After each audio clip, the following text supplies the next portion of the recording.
Assalamu alaikum students, my name is Babar Gulab and I am your biology teacher of grade 9th. Today we will discuss ATP, the cell's energy currency molecule. So let's start our topic.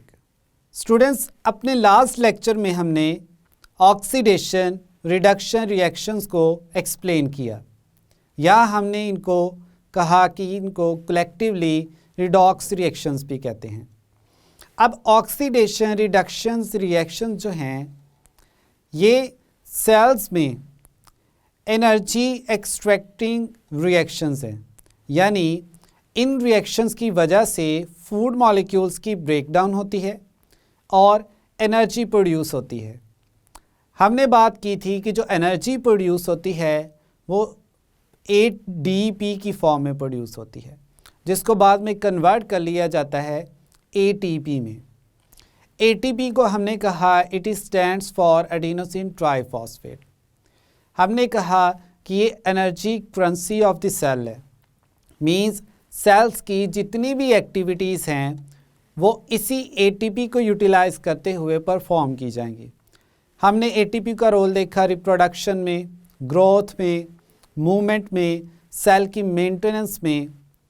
अब हम चलते हैं ATP को further explain करने, जो कि आज का हमारा टॉपिक भी है। ATP, the cell's energy currency. अब इसको energy currency of the cell क्यों कहते हैं? सेल्स में जितनी भी एक्टिविटीज़ हैं वो सारी की सारी परफॉर्म करने के लिए जो एनर्जी रिक्वायर होती है वो एनर्जी प्रोवाइड की जाती है ATP की फॉर्म में। ATP stands for adenosine triphosphate. ATP जो है ये एक न्यूक्लियोटाइड है, ये एक न्यूक्लियोटाइड है। लेटर ऑन कुछ पॉइंट्स एक्सप्लेन करने के बाद मैं आपको न्यूक्लियोटाइड और न्यूक्लियोसाइड में डिफरेंस बताऊंगा। अब ये जो ATP है फर्स्ट टाइम डिस्कवर की गई कार्ल लोमेन ने, यानी 1929 में कार्ल लोमेन ने इसको डिस्कवर किया। लेटर ऑन इन 1941 इसके बारे में फ्रिट्ज एल्बर्ट लिपमैन ने बताया कि ये जो ATP है ये सेल्स की सारी एक्टिविटीज़ के लिए रिस्पॉन्सिबल हैं, यानी सेल्स में जो एनर्जी ट्रांसफॉर्मेशंस हैं वो इस ATP की फॉर्म में होती हैं। अब ATP को हमने कहा energy currency of the cell, it is a nucleotide. अब ATP जो है वो डिफरेंट स्ट्रक्चर्स बनाने के लिए यूटिलाइज होती है या यूज़ होती है, like DNA, RNA and proteins. Now what is DNA? DNA stands for deoxyribonucleic acid. It is a genetic material present in nucleus on chromosomes. Cell organelles के बारे में स्टूडेंट्स आप पढ़ चुके हैं। आपने देखा था कि सेल के अंदर एक न्यूक्लियस प्रेजेंट होता है। न्यूक्लियस में जो जेनेटिक मटेरियल होता है वो प्रेजेंट होता है, तो ये DNA वहीं प्रेजेंट होता है। दूसरा हमने कहा RNA। RNA stands for ribonucleic acid. RNA जो है ये बनता कैसे है? DNA एक मैसेज कॉपी करता है मैसेंजर RNA की फॉर्म में और वो मैसेज भेजता है सेल के साइटोप्लाज्म में प्रेजेंट राइबोसोम्स के पास। राइबोसोम्स को हमने कहा था कि वो प्रोटीन फैक्ट्रीज़ हैं और राइबोसोम्स फिर उस मैसेंजर RNA पे जो मैसेज है या इंस्ट्रक्शंस हैं उनको फॉलो करते हुए प्रोटीन्स बनाते हैं। अब जो प्रोटीन्स बन रही है इस प्रोसेस के लिए भी एनर्जी रिक्वायर है और ये एनर्जी प्रोवाइड की जाती है ATP की फॉर्म में। इसके अलावा मूवमेंट के लिए, एक्टिव ट्रांसपोर्ट के लिए, एंडोसाइटोसिस के लिए, एक्सोसाइटोसिस के लिए, इन सभी प्रोसेसेस के लिए एटीपी रिक्वायर होती है। इन प्रोसेसेस को हमने अपने प्रीवियस लेक्चर में भी एक्सप्लेन किया था और समहाउ इसको ब्रीफली हम दोबारा एक्सप्लेन कर देते हैं कि एंडोसाइटोसिस क्या है। अगर कोई सेल मटेरियल्स को इनटेक करता है जिसमें सॉलिड और लिक्विड दोनों तरह के मटेरियल्स हैं, तो इस प्रोसेस को हम कहते हैं endocytosis, means the movement of materials inside the cell. और दूसरा प्रोसेस है हमारे पास एक्सोसाइटोसिस का। अगर सेल जो है उससे मटेरियल बाहर मूव करता है तो इस मूवमेंट को हम कहते हैं exocytosis, means the movement of material, means solid हैं या लिक्विड हैं, the movement of materials outside the body of the cell और outside the membrane of the cell is known as exocytosis. इसके अलावा हमने बात की एक्टिव ट्रांसपोर्ट की। मॉलिक्यूल्स को against the concentration gradient transport करना, यानी एक जगह पर उनकी पहले ही अमाउंट ज़्यादा है तो लो कंसंट्रेशन से मॉलिक्यूल्स को फर्दर हाई कंसंट्रेशन की तरफ ट्रांसपोर्ट करवाना, इस फिनोमिना को हम कहते हैं एक्टिव ट्रांसपोर्ट। अब एक्सोसाइटोसिस, एंडोसाइटोसिस और एक्टिव ट्रांसपोर्ट, इन तीनों प्रोसेसेस के लिए एनर्जी रिक्वायर है और वो एनर्जी प्रोवाइड की जाती है in the form of ATP. अब हम देखते हैं एटीपी का स्ट्रक्चर, कि जो एटीपी का स्ट्रक्चर है उसमें फर्दर कौन कौन से कंपोनेंट्स हैं। एटीपी के स्ट्रक्चर में 3 कंपोनेंट्स हैं। एक जो है वो डबल रिंग नाइट्रोजनस बेस है। अब ये नाइट्रोजनस बेस क्या है? Do you have an idea about this? Nitrogenous जो बेसिस हैं ये प्रेजेंट होती हैं डीएनए के स्ट्रक्चर में भी। हमने डीएनए की अभी बात की, डीऑक्सीराइबोन्यूक्लिक एसिड।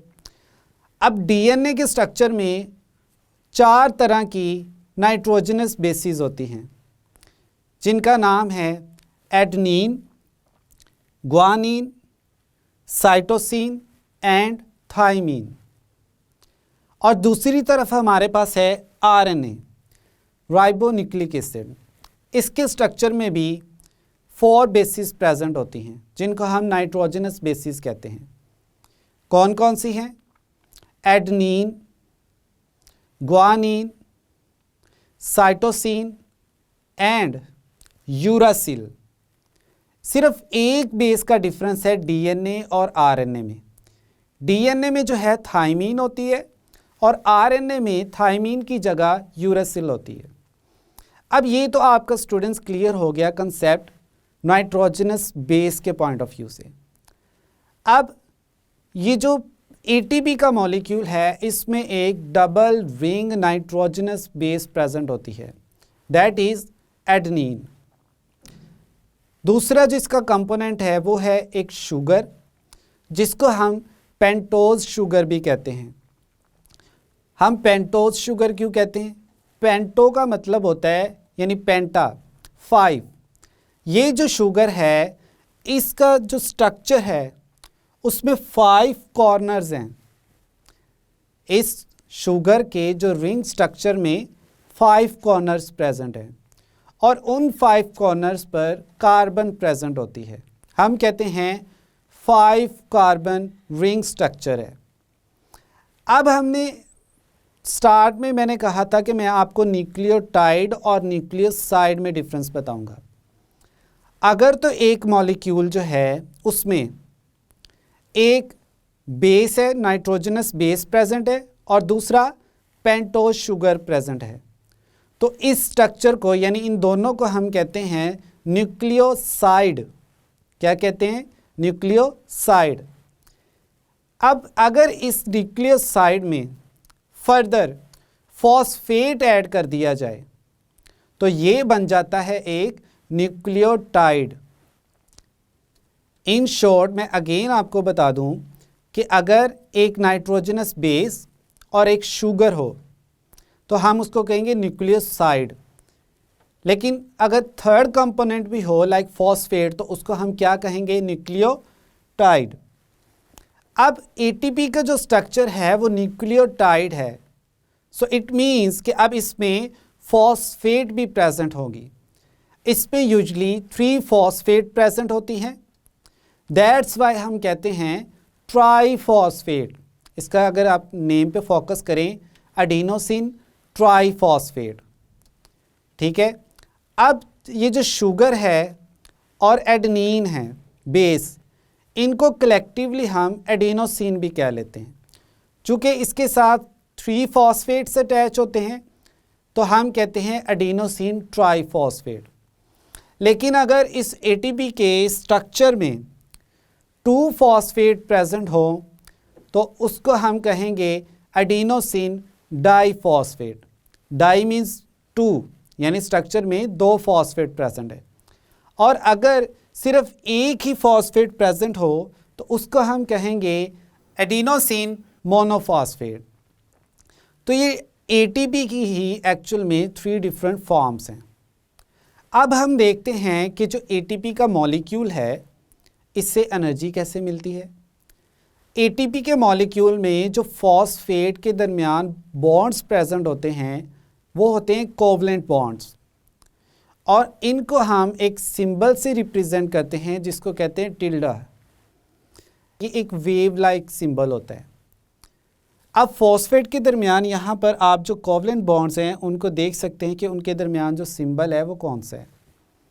जब ये कोवलेंट बॉन्ड ब्रेक करता है तो एनर्जी प्रोड्यूस होती है। अगर एक कोवलेंट बॉन्ड जो है वो ब्रेक करेगा तो 7.3 किलो कैलोरीज जो है वो एनर्जी प्रोड्यूस होती है, और 7300 कैलोरीज। अब हम इक्वेशन में देखते हैं कि कैसे एटीपी का जो मॉलिक्यूल है वो ब्रेक करता है और उससे एनर्जी प्रोड्यूस होती है।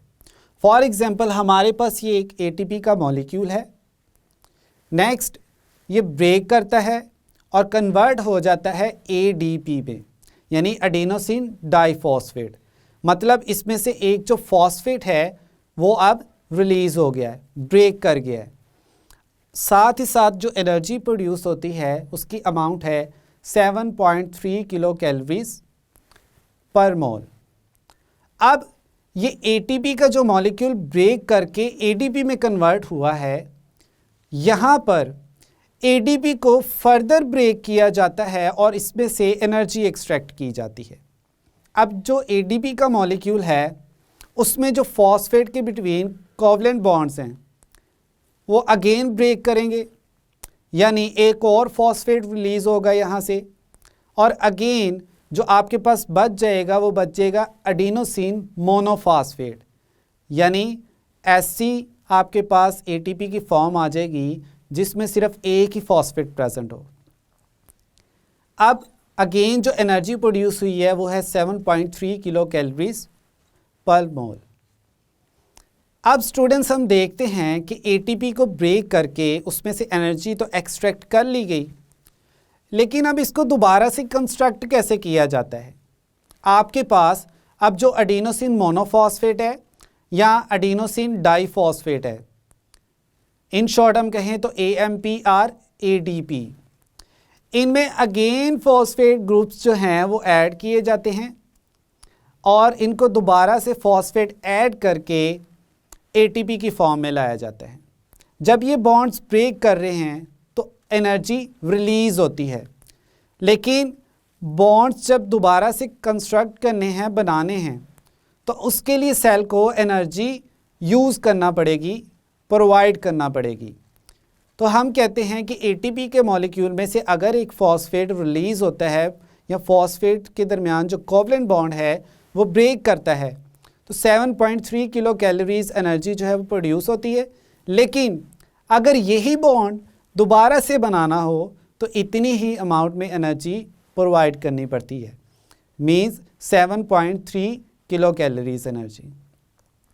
अब एटीपी के बारे में एवोल्यूशनरी पॉइंट ऑफ व्यू से एक बहुत इम्पॉर्टेंट फैक्ट है। हम बात करते हैं कि जो सेल है, सेल लेवल पे सेल लेवल पे जितनी भी एक्टिविटीज़ हैं, इन सारी की सारी एक्टिविटीज़ को परफॉर्म करने के लिए एटीपी चाहिए।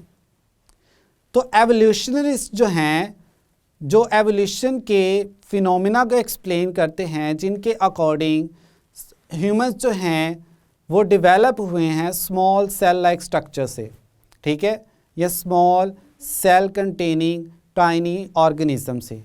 शुरू में एक सेल लाइक जो ऑर्गेनिज्म था, फिर वो इवॉल्व करता गया और आहिस्ता आहिस्ता जो प्रेजेंट फॉर्म है ऑर्गेनिजम्स की वो अर्थ पे प्रेजेंट है। तो उनके मुताबिक ये है क्योंकि सेल को सारी एक्टिविटीज़ परफॉर्म करने के लिए एटीपी चाहिए, तो हो सकता है कि जो सबसे पहली सेल लाइफ थी उसमें भी एटीपी प्रेजेंट हो। मींस कि एटीपी का जो मॉलिक्यूल है इतना ज़्यादा एवोल्यूशनरी पॉइंट ऑफ व्यू से ओल्ड है कि ये पहले जो सबसे पहली लाइफ ओरिजिनेट हुई थी अर्थ पे, ये उसमें भी प्रेजेंट है। तो यहाँ तक तो था हमारा स्ट्रक्चर पूरे का पूरा एटीपी का, जिसमें हमने एटीपी के स्ट्रक्चर को, इसके फंक्शन को, इसमें एनर्जी कैसे प्रोड्यूस होती है, इन सब को एक्सप्लेन किया वन बाय वन। जी स्टूडेंट्स, हमने स्टार्ट किया एटीपी की इम्पोर्टेंस से। हमने कहा ATP is the energy currency of the cells, means cells में जितनी भी एक्टिविटीज़ हैं उनको परफॉर्म करने के लिए जो एनर्जी चाहिए वो एटीपी की फॉर्म में प्रोवाइड की जाती है। फिर हमने बात की कि एटीपी को डिस्कवर किसने किया। हमने कहा 1929 में सबसे पहले लॉमेन ने एटीपी को डिस्कवर किया। फिर हमने बात की कि एक नोबेल प्राइज़ विनर साइंटिस्ट जो था उसने बताया कि एटीपी जो है ये सेल में जितनी भी एनर्जी ट्रांसफॉर्मेशंस है उसमें इन्वॉल्व होती है। उसका नाम था फ्रिट्ज एल्बर्ट लिपमैन, और उसने हमें इस एटीपी की इम्पोर्टेंस के बारे में 1941 में बताया। फिर हमने देखा कि एटीपी का जो स्ट्रक्चर है इसमें कौन कौन से बेसिक कंपोनेंट्स हैं। हमने बात की कि इसमें एक double ring nitrogenous base present होती है जिसको हमने नाम दिया एडेनिन का। फिर हमने कहा इसमें एक 5 कार्बन रिंग स्ट्रक्चर होता है, ये शुगर होती है जिसको हमने कहा राइबोज शुगर। फिर हमने कहा इसके साथ 3 फॉस्फेट्स जो हैं वो अटैच होते हैं। हमने कहा अगर 3 फॉस्फेट अटैच हों तो इसको कहते हैं एटीपी, मींस एडिनोसिन ट्राईफॉस्फेट। लेकिन अगर 2 फॉस्फेट अटैच हों तो उसको हम कहते हैं एडिनोसिन डाईफॉस्फेट, और अगर 1 फॉस्फेट अटैच हो तो उसको हम कहते हैं एडिनोसिन मोनोफॉस्फेट। फिर हमने कहा एटीपी जो है वो डीएनए की मेकिंग में या आरएनए सिंथेसिस में और प्रोटीन सिंथेसिस में इम्पॉर्टेंट रोल प्ले करते हैं। एटीपी के बारे में हमने कहा कि एटीपी में प्रेजेंट जो फॉस्फेट्स हैं उनके दरमियान कोवलेंट बॉन्ड होता है जिसको हम एक सिंबल से रिप्रेजेंट करते हैं, और इस सिंबल को हम कहते हैं टिल्डा। अब एटीपी में जो फॉस्फेट बॉन्ड्स हैं जब ये ब्रेक करते हैं तो एनर्जी रिलीज़ होती है। अगर एक फॉस्फेट बॉन्ड ब्रेक करता है तो उसमें जो एनर्जी की अमाउंट रिलीज़ होती है वो 7.3 किलो कैलोरीज पर मोल और 7300 कैलोरीज। अगर एक और फॉस्फेट मॉलिक्यूल जो है वो ब्रेक करता है तो सिमिलर अमाउंट में एनर्जी जो है प्रोड्यूस होती है। फाइनली हमने कहा कि एटीपी जो है वो ब्रेक हो रही है, मींस एटीपी से एडीपी और एएमपी में कन्वर्ट हो रही है। लेकिन अगर दोबारा एटीपी बनानी हो तो क्या करना पड़ेगा सेल को, तो सेल जो है फिर एनर्जी कंज्यूम करता है और एडीपी से यानी एडिनोसिन डाईफॉस्फेट से दोबारा एटीपी बनती है, फॉस्फेट ऐड होता है। ये तो था सारे की सारी इम्पोर्टेंट स्ट्रक्चर एटीपी की। I hope now you have a clear idea about ATP, the cells energy currency molecule. मिलते हैं नेक्स्ट लेक्चर में। अल्लाह हाफिज़।